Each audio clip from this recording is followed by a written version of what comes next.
Viewers, welcome back healthy morning. हम बात कर रहे हैं बॉडी क्रैम्प्स पे और इस नतीजे पे पहुंचे हैं कि दबाने से देयर इज नो हार्म। दबाना अच्छी चीज़ होता है, ठीक है, थोड़ी सी आदत हो जाती है, हैबिट ज़रूर बन जाती है, लेकिन बच्चों के बीच में और माँ बाप के बीच में जो ताल्लुकात हैं वो अच्छे हो जाते हैं। बच्चों को सवाब भी मिलता है और अच्छी बात है, दुआएं भी मिलती हैं और लगता भी है कि आप अपने माँ बाप पे टाइम स्पेंड कर रहे हैं। तो दबाने में देयर इज नो हार्म। और दूसरा जो इसका मेडिकल रीज़न है वो डॉक्टर साहब मुझे ब्रेक में बता रहे थे।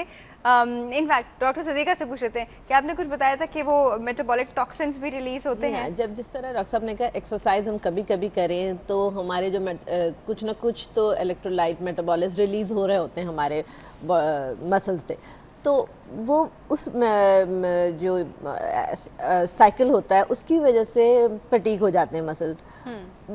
जो मेटाबॉलिक हम चेंजेस कह रहे होते हैं, जो अच्छी मेटाबॉलिक चेंजेस नहीं होती हैं बॉडी के लिए, उसके मसल फटीग होता है, तो उसको रिकवर करने के लिए थोड़ा सा टाइम लगता है जब दोबारा से बॉडी अपने सारे इलेक्ट्रोलाइट इम्बैलेंस को करेक्ट करेगी।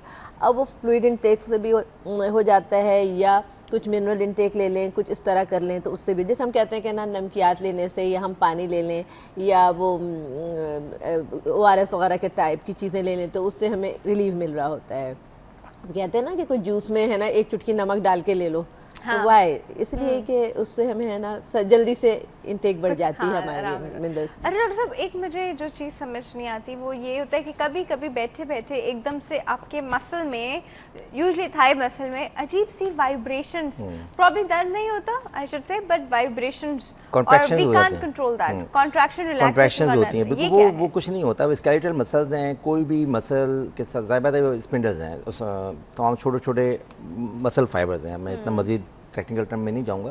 छोटे छोटे मसल फाइबर जो ट्रिलियंस की में होते हैं, अच्छा उनकी नर्व सप्लाई वगैरह भी होती है डेफिनेटली।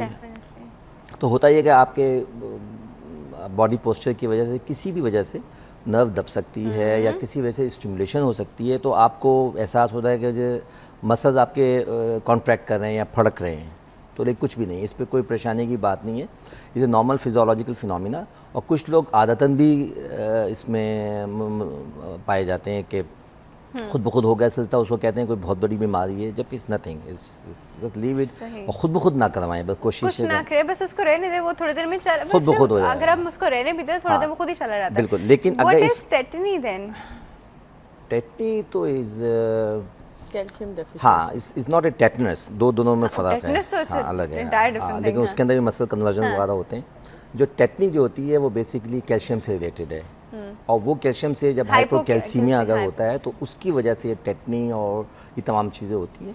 लेकिन मेरा ख्याल है आजकल आपने कोई देखे इतना डॉक्टर साहब बच्चों में तो है, न्यूबॉर्न्स पे पाए जाते हैं। इसके साइन एंड सिम्टम कैसे होते हैं डॉक्टर का? ये होते हैं जैसे मसल कॉन्ट्रैक्ट करता है, just like fit like syndrome भी होती है, जिस तरह फिट्स पड़ते हैं, आपने दौरा जैसा पड़ता है, हाँ। और ये आपको बड़ों में नहीं मिलते, इतने ही नहीं मिलते हैं, ठीक है ना, बच्चों में, न्यू बॉर्न्स में मिलते हैं। नर्सरीज में जो इनिशियल जो सेप्टिसीमिया में या इन्फेक्शन के बच्चे होते हैं, आपने देखा इंक्यूबेटर में रहते हैं, उनको फिट जब पड़ रहे होते हैं तो उसमें कभी कभी कैल्शियम की वजह से भी होता है, कैल्शियम की कमी की वजह से। तो ये जिस तरह जस्ट लाइक जैसे फिट पड़ रहा है, दौरा पड़ता है, हाथ पैर मुड़ जाते हैं, स्ट्रेच हो रहे होते हैं। उसमें मुड़ते नहीं, बस एक आपके उसमें दो तीन चीज़ें होती हैं। हाँ, एक इनवॉलंटरी मूवमेंट होती है इसकी फेशियल मसल्स की, जॉ वगैरह की, आप तो being a dentist you know that. और दूसरा इनके टेटनी के जो दूसरे सिम्टम्स होते हैं वो हाथ की एक खास किस्म की शेप हो जाती है। लेकिन मेरा ख्याल है कि हमने सिर्फ पढ़ा कॉन्ट्रैक्शन, हाँ समसाइज बहुत टेक्निक अपीयरेंस हो जाती है। अच्छा। और वो एक्यूट से कैल्शियम अगर कम हो जाए या उसमें होता है, लेकिन मैंने नहीं देखा कि हमने इवन पाकिस्तान के अंदर भी ये होता है, क्योंकि अब तो लोगों की बड़ी यानी इस हद तक लेवल तक नीचे आती ही नहीं है, अनटिल अनलेस किसी वजह से कोई इंटरेक्शन की वजह से, किसी वजह से कोई और लॉस अगर हो गया हो तो वो डिफरेंट है। लेकिन नॉर्मली हम लोगों ने, कम से कम मैंने अपनी प्रैक्टिस में, हाँ मैं ऑर्थोपेडिक सर्जन के पास शायद इतना हमारे पास नहीं आते हैं, और एज ए गायनेकोलॉजिस्ट कभी कभी खवातीन कहती हैं कि हाथ पैर हुआ इस तरह खिंच जाते हैं, लेकिन वो इतना नहीं होता, हम लेवल करवाते हैं, ऐसा नहीं होता। लेकिन फिर वो डॉक्टर साहब आजकल विटामिन डी डेफिशिएंसी हम कह रहे हैं बहुत कॉमन होती है, आपने देखा पेपर्स में, हर जगह जर्नल्स में आ रहा होता है। तो वो बहरहाल ये होता है कि इंटर्न जो है वो विटामिन कैल्शियम डेफिशिएंसी कॉज, क्योंकि कैल्शियम एब्जॉर्प्शन मुतासर हो जाती है, तो विटामिन डी डेफिशिएंसी जो है वो बहुत आजकल कॉमन हो रही है। हम अपनी गायनी क्लिनिक्स, ऑप्स क्लिनिक्स हर जगह देख रहे होते हैं। और वो लेवल अब सिंपल बैक एक है, पैरों में दर्द है, कुछ ना कुछ है, तो जीपीस को भी ये है ना चेक करवा लेना चाहिए कि है ना कोई Vitamin D। हाँ क्रैम्स हो रहे हैं, कोई भी ठीक रीज़न है। हो करवा अच्छा लेना। मैम, एक कॉल है हमारे पास, लेते हैं। अस्सलाम वालेकुम। वालेकुम। नूर हेल्दी मॉर्निंग, कौन बात कर रहा है? मैं सादिया बात कर रही हूँ कराची से, कल भी कॉल की थी। मुझे आज ये सादिया। पूछना है कि अभी डॉक्टर साहब बात कर रहे थे जर्क की ना, तो इस तरह की मूवमेंट मेरी मदर को भी और मुझे बहुत अरसे से रही है। मैं मैरिड हूँ, 2 इयर्स हुए हैं और 1 ईयर का बेबी है मेरा। जर्क्स तो की? मैंने जो रिसर्च की थी RLS के बारे में, डॉक्टर साहब RFL या RLS कुछ है, रेस्टलेस सिंड्रोम, तो मुझे प्लीज जरूर इस बारे में बताएं ना, क्योंकि मेरी मदर की तो इसका बहुत ही वर्स्ट कंडीशन है विद पेन, ज्वाइंट पेन, और उनके जैसे ब्लड डिपॉजिट टाइप का हो जाता है, जैसे रेड रेड स्पॉट्स आ जाते हैं। अच्छा, और मेरे साथ भी है कि कंटिन्यू रात को जैसे ही मैं पूरा दिन घूमूं फिरूं मुझे कुछ नहीं होता, लेकिन जैसे ही मैं रेस्ट की पोजीशन में आना चाहती हूँ, लेटना चाहती हूँ, खासतौर पर रात में, मतलब मेरे लिए लेटना दोबार हो जाता है, शदीद तलवों में पेन और बेचैनी ना। अच्छा, और दूसरा ये कि मुझे पूछना है डॉक्टर साहब से कि before 1 week of my baby birth ना, तो मेरी कलाई इस तरह से जैसे उतर जाती है, उस तरह से मूव हो गई राइट हैंड की। अच्छा।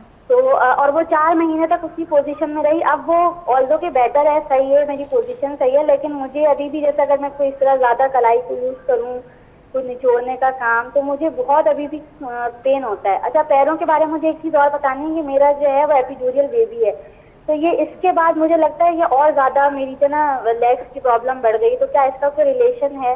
एपिड्यूरल मुझे प्लीज बेबी इन दोनों चीजों के बारे में जरूर बताइएगा। ठीक है जी, ठीक है।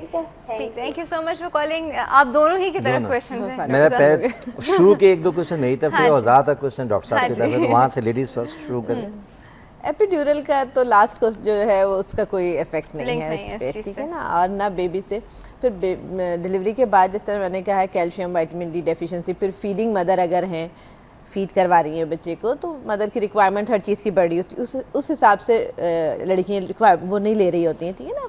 दूध की रिक्वायरमेंट बढ़ जाती है, कैल्शियम की इंटेक, तो अब सप्लीमेंट्स लेना चाहिए। अगर कोई सप्लीमेंट्स ले लेंगी तो वो इंशाल्लाह इम्प्रूव कर इम्प्रूव जाएंगी, कर ठीक जाएंगे। है। विटामिन डी सप्लीमेंट्स ले लेना। डी है, इंजेक्शंस आते हैं, ओरल एम्प्यूल्स आते हैं, मतलब और पीने calcium के intake इंजेक्शंस अच्छा होते हैं, करना हाँ है। पीने के इंजेक्शंस होते हैं, वो लिए जा सकते हैं।